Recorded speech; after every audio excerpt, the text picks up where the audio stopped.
Yes, good morning, friends. Welcome to WordofGord's OBE Journal 2017, episode 44.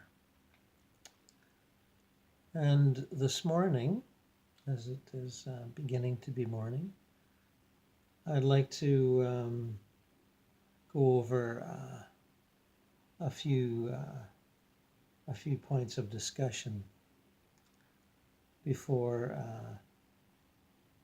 announcing a small interlude in this enterprise. My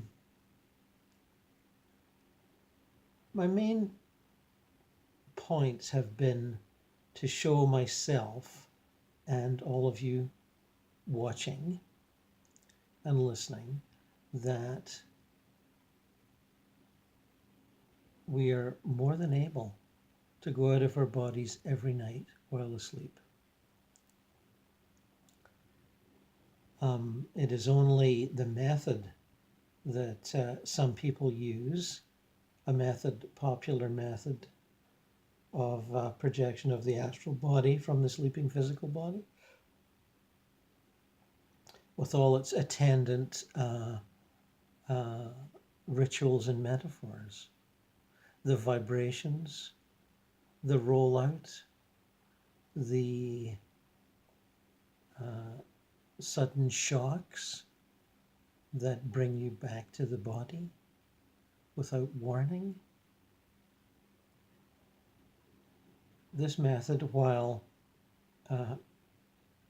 let's say being quite useful for many, many people over the years, has its limitations. And I've preferred in this series to use conscious projection of the mental body, where you sit and meditate. And with the understanding that if you project the mental element of your energetic body, it will go places it wants to go without a lot of fuss, without a lot of energetic interference from your emotions, your fears, your anxieties, your doubts, and your self-imposed limitations. Now, this form of projection is more subtle, more easy to miss, easier to dismiss because it's a little vaguer than the slap you in the face astral projection. But once you get used to that, it is more reliable, I would say. And I had the sense of this all along, and that it only took my decision to practice it every morning, or every sort of late night, early morning. And also, some of those projections would turn into me re-accessing what I had been doing 2 or 3 hours before. So it was a mixture of both. But I satisfied myself, and I hope you too, that it is quite feasible and doable that we go out of our bodies every night while asleep. And the issue is actually one of remembering, which, as I mentioned before, is Plato's theory of knowledge. Knowledge is not learning, knowledge is remembering. And while I'd agreed with that in principle for many years, I've proved it to myself. Now, that brings me to the notion of continuous consciousness, 24/7, without a break.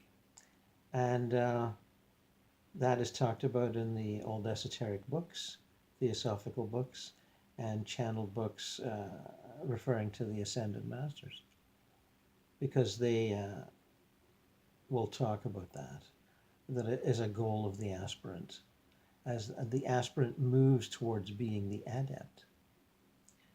Now, I could see that by doing this, by practicing this, I was on that journey. But I don't believe that I've arrived, at least not yet. I'm closer than I used to be, that's for sure. And you will be too if you follow it. Follow the what do we call it? The method, the process, the ritual. You will have to make time for it,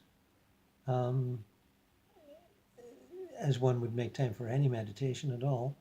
And the quiet of early morning I find is very good. And it just takes training oneself to get up then. And I'm not a natural at, getting up at 5, not at all. But I train myself. And in the latter half of these 44 episodes, I have been on vacation from work. So it has been slightly easier. But in the first half, approximately, I was going to work at 7, a little before 7 in the morning. So my morning was very ordered and focused, and it was quite a challenge. So just to let you know, I did face some challenges on this one. But the continuous consciousness, the 24/7, reflecting on that possibility and that goal, I would say that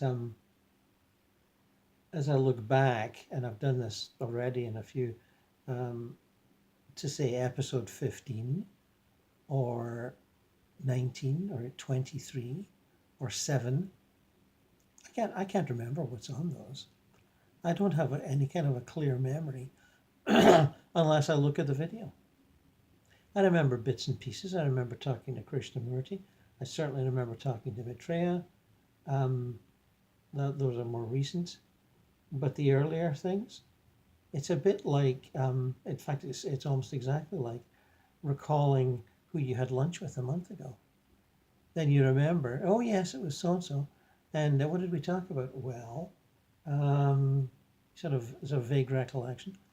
And, that concert and that play 3 weeks ago, it sort of gets buried in memory no matter how much you enjoyed it. And you have to really focus on accessing it. And I find the out-of-body states are much the same.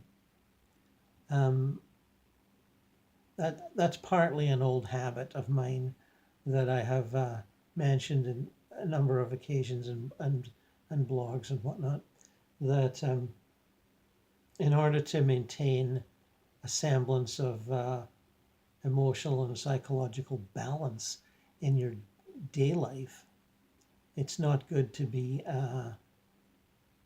rhapsodizing on your most recent blissful astral journey,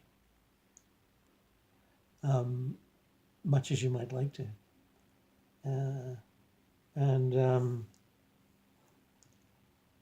So it's partly that. One wishes to remain focused and rooted and grounded and balanced in one's daily life, just for one's own efficient functioning, one's contribution to family and society, one's psychological stability. It's always good to have your feet on the ground when your head's in the clouds, that's for sure. And so it's partly a function of that. So I would suggest that you watch out for that if you find yourself falling into this pattern of behavior that I've been outlining. Allow it to disappear. Allow the experiences to disappear. And if you don't either take notes or make a journal or whatever, they probably will disappear. I'm not saying completely and utterly forever, but they will fade into the background. And perhaps only the previous night's experiences will be the ones that are vivid to you. And I'd certainly, as you ponder these points, be glad to hear from you by email, or Facebook post your experiences on this and your thoughts on this. This is a cooperative project, and I have already made some adjustments and some points on these nightly journeys, reflecting on people's suggestions and requests, and will continue to do so when I receive them. So, as somebody on Facebook said the other day, we carry our character and our assumptions and vibration into the next plane from this one, and we are quite similar. And we take our consciousness with us, or or the other way around, consciousness takes us with us no matter where it goes. Because as we seem to agree, consciousness is everywhere and every when. There is nothing that is not consciousness, or there is nothing that is not based in consciousness or formed out of consciousness on any of the planes. Consciousness is such a miracle that it can be manipulated either consciously or unconsciously to manifest any set of realities that will suit the experiencing soul and give it the necessary props for its drama.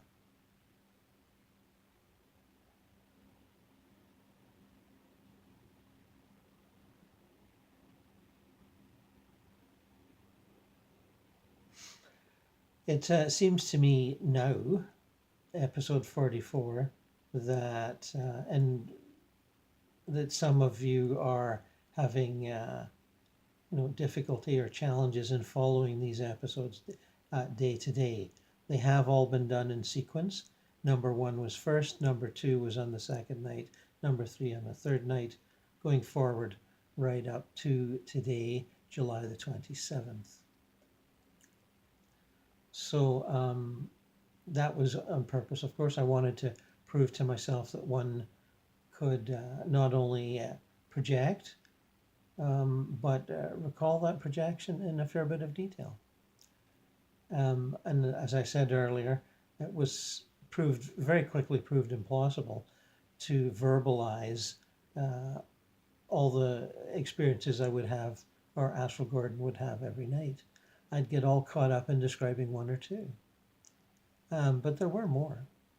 And you can second guess what the other more was from the variety that you've seen and heard of in the 44 episodes. Some of it would be, pleasurable astral R&R. It's wonderful to swim up there. Just dive in a river and swim. It's invigorating in a way. Well, swimming here is invigorating too, but even more so. It's like everything on the astral is even more so. And hanging out in nature, in forests and meadows and mountain valleys, it's all quite marvelous. And it's so easy of access. All you have to do is want to be there and execute the desire, and you're there. The same with the astral cities. There's lots of lovely architecture and parks and all sorts of things to see and experience. And if I'm describing 2 or 3 other things, and then I see myself doing that later, socializing or just marveling at the great beauty of it all, I don't have time to describe it. But be assured all that sort of thing went on. If however quickly. And, quick visits to deceased friends and family members. That was perhaps done more often than I spoke of, but I didn't always have time to speak of it.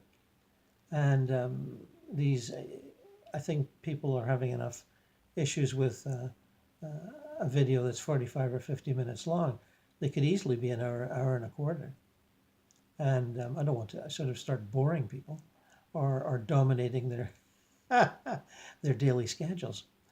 So there's an effort there at editing and efficiency.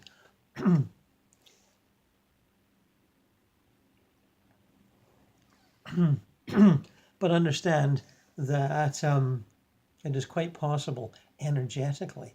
You don't run out of steam. You get a little frustrated if you're doing retrievals with obdurate and difficult people. That can be annoying and frustrating. But you learn to pass by and then let them go and say, okay, I'll see you again sometime. But understand that it can be a full existence out there. You can interact with any number of souls and situations and landscapes and communities. And just as you might do on a busy day on Earth, be in different places, talk to different people, run this errand here, eat that lunch there, go to your workplace, leave, all that sort of stuff. And it can be that busy, although it doesn't have to be. As I say, you can hang out in one area for hours, or what would seem like hours, and then the body says, oh, okay, it's time to come back, and off you go. And you can hang out with the earthbound ghosts. You can go to the lower astral. You can go to the mid-astral. You can go to the paradise realms. You can go to the God consciousness, as I've tried to illustrate. And it is a rainbow of experiences, all of which, educate the soul and allows it to flex its muscles, its experiential muscles. You can do all of these things. You may think that you can't, but once you confront the possibilities and just go through it, you will find that you can. And that's a good part of what I'm up to here, as I'm trying to, by example, catalyze the journeys of others through example and enthusiasm.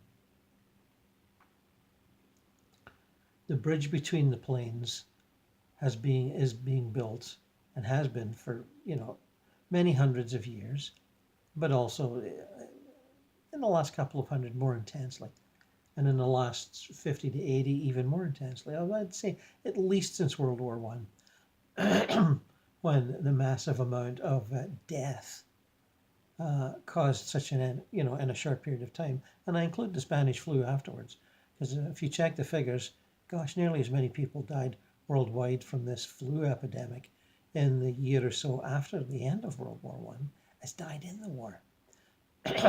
So while that war fulfilled a number of evolutionary functions, amongst which would be the understanding that one nation is not better and more deserving than another, that we are all brothers under the skin, although it took a lot of death to find that out. Another purpose was to create an energetic bridge of unrequited love between those still on earth and those in the spirit worlds. And that really got things going. I can tell you that. And since then, it's been things have been going much faster than prior to that. So you are contributing to an ongoing evolutionary process. You are in the vanguard. You are not part of the large body of humanity that may and probably does accept the existence of an afterlife or afterlives and the population of those afterlives by their dear departed, but who choose not to explore active communication with those departed, but rely on their religious faith to sustain their loneliness and doubts and give them the promise of reunification.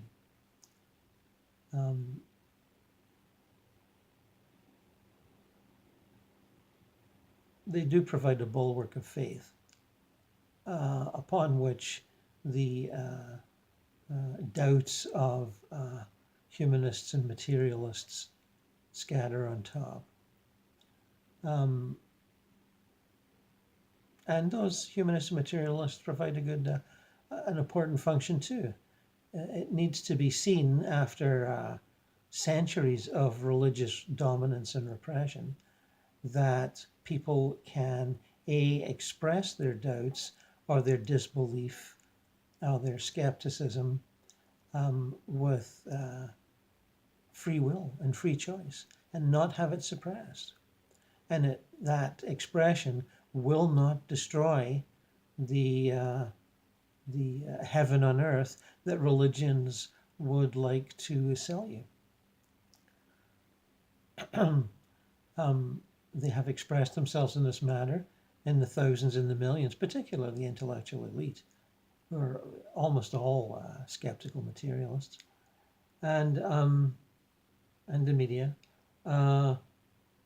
But it does not destroy that bulwark of faith on which their rebellion is built. And the world goes on forever, no matter what. Movement takes hold. Briefly takes hold, I might add.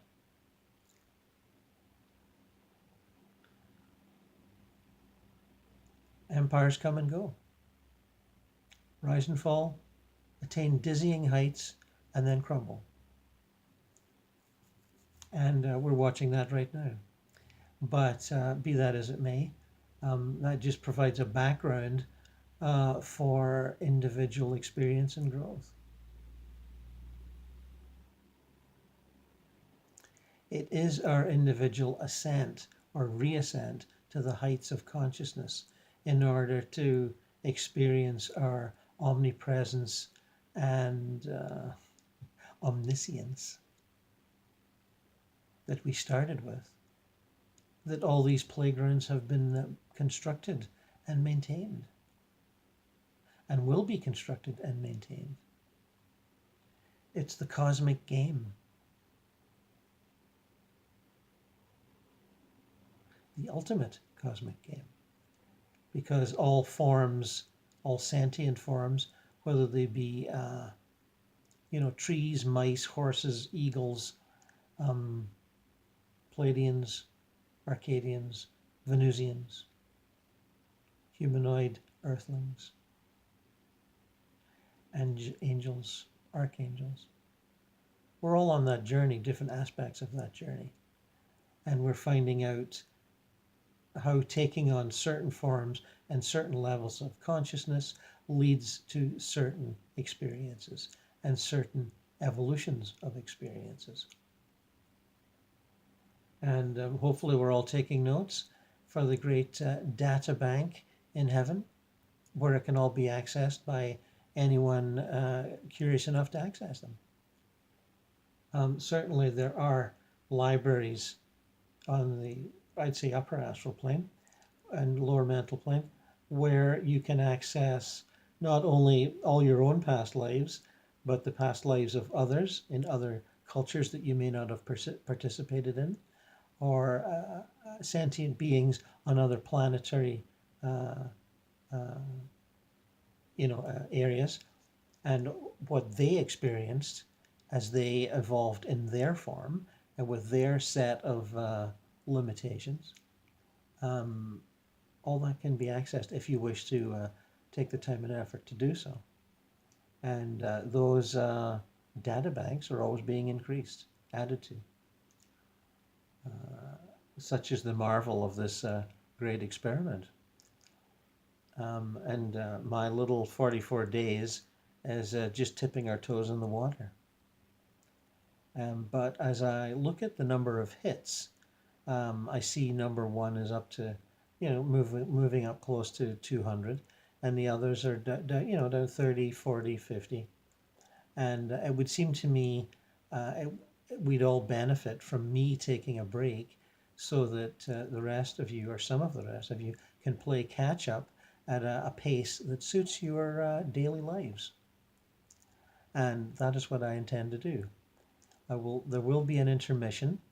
Of course, that doesn't mean I'm not going out of body at night, but I think we've shown that that happens. So that stage has been established. And whatever the next stage is, responding to your comments and queries and suggestions, which I hope to receive in the next little while, will be the next stage. And I encourage you to continue on if you need that encouragement. Don't be fooled by those dry spells. Don't be fooled by your doubts and assumptions telling you that you're only able to do this once in a while.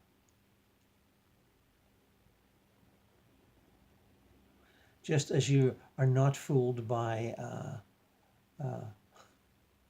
the propaganda of corporations and governments and religions.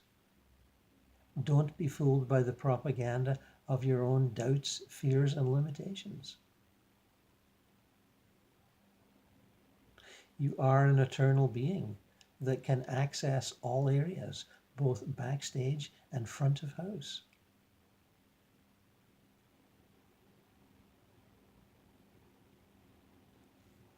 And with that, I wish you all well, and we will return, not tomorrow, but fairly soon. And may all your journeys be charming, ecstatic, and mystifying. So long, friends.